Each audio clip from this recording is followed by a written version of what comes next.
Good morning, everyone. How you doing? I figure it's time for the Hat Man to take a few minutes to make a new small video down here in Pleasantville. Got a good crew working, and I'm sitting in my car, and I'm thinking, here it is, 10 o'clock already in the morning. I ain't heard nothing about an overdose. No hospitals calling.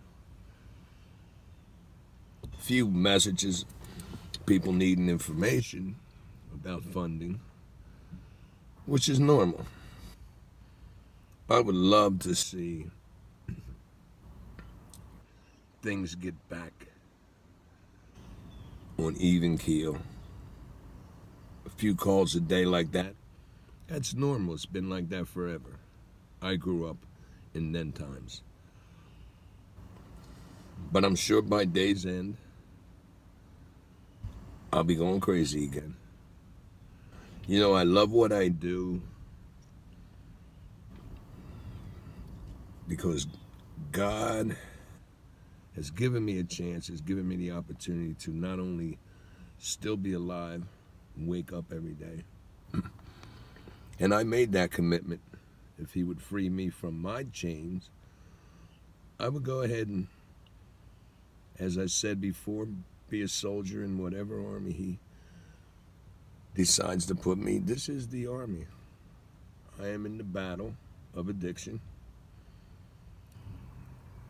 I've taken my 40 plus years of hard knocks, painful training, and I've turned that around to use that in a positive way, and I believe that's why I'm spared and why I'm alive today. I'm 64 years old. Most guys and girls started back when I did, in the beginning of the 70s. They're no longer here. We all know now that the youth in our country, in our community, are dying more and more every day. I try hard to wake people up to this fact. Sharing is the only way we can raise awareness. And caring. Caring is obviously one of the biggest things. And prayer. Prayer definitely has to be a part of whatever change that may be coming. Now, Trump is going to be using our military in our country, finally, to defend our people, the American people, finally. So that's why I love Trump. I don't care about politics. Politics don't mean shit to me. But he's keeping the funding going to help the struggling addicts. A lot of people don't realize some of the things that's being done right now. I'm sure he'll get that wall built when the left decides to stop fighting and everybody comes together. But he owns and runs this country. He runs the military. He's our chief. So when I heard he's going to put our military on the border, it made my day. Now, I'm not saying we should just shoot and kill everybody trying to come across the border. That's not what I'm talking about. What I'm talking about is this fentanyl, this car fentanyl, this poison, fake-ass heroin that's got everybody fooled, got everybody screwed up, believing that it's heroin and it's not. Heroin's not what we need anyway. I hate it. But this is poison.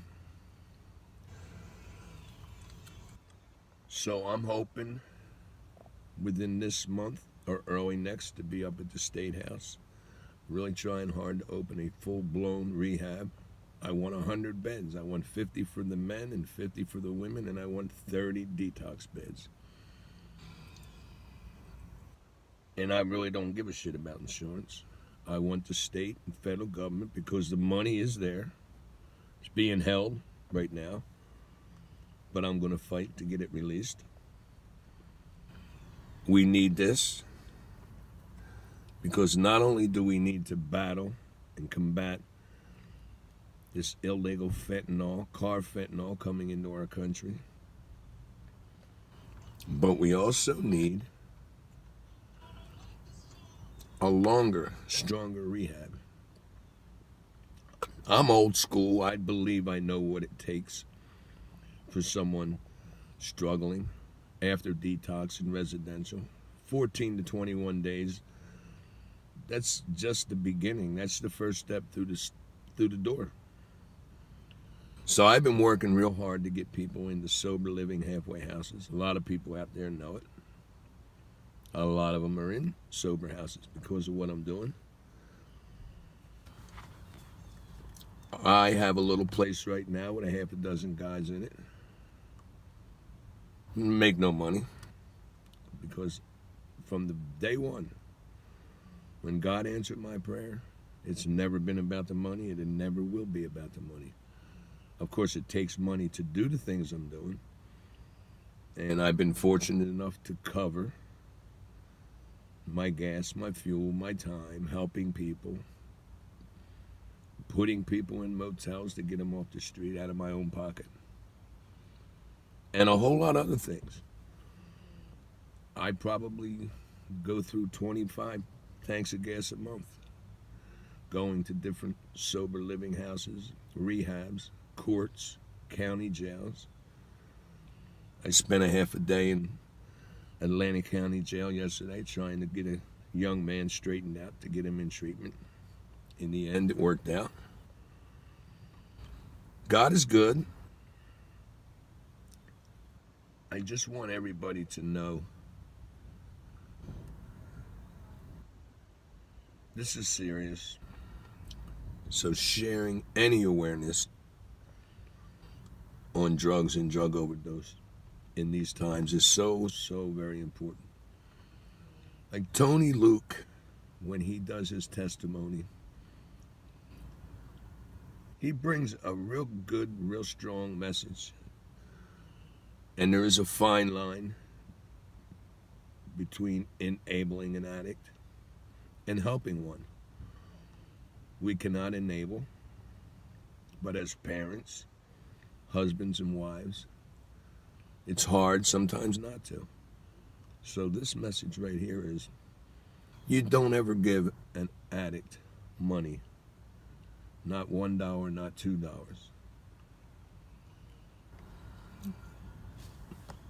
Because what happens there is you're contributing to what nowadays is a $5 bag of this fentanyl, this fake heroin, this poison. $5 can kill 2 people. So that's $2.50 to take a human life. So to give an addict $1, $2, or $5, you may be sending he or she to the grave. Think about that. Hey, house them, shelter them, give them love, feed them, clothe them, lead them into some form of recovery. My foundation, We Can Foundation, it's a small organization. I'm all alone in it. I have a lot of supporters now, and a lot of people have come forward and offered help maybe to soon start raising money to make this thing grow to the level that it really needs to be. That I cannot do by myself, but I don't stop doing what I do. I do what I do every day. But people now that's offering clothing to the homeless, and this is all part of it, giving back some love, sharing and caring, and letting people know that there is somebody out there that does care, even for the ones that you don't know and I don't know. I'm in the mix in Camden, aka in the ghetto. I ride the streets of Camden. I have a processing office in the Bon Jovi building there at New Visions. Donate it. They don't charge. They're happy to give me the room to work with, and in return, I donate time there. I do testimonies, motivational speeches. It just takes a lot, and a few of us can't do it, but together we can. And one more thing, don't forget, this month, April 24th, Gloucester City High, all is welcome, adults and children. We have a fantastic NFL Pro Bowler from back in the day coming in to give his strengths, hopes, and inspire people as to how he overcome all his life struggles. It's for the youth. A few other good speakers, some good information will be given, and I myself will be speaking. It's all about the message. It's all about giving back. So 7 o'clock, April 24th, in the evening, Gloucester City High. You really don't want to miss it. It's going to be a beautiful thing. With that being said, I wish everybody a blessed and happy and healthy day.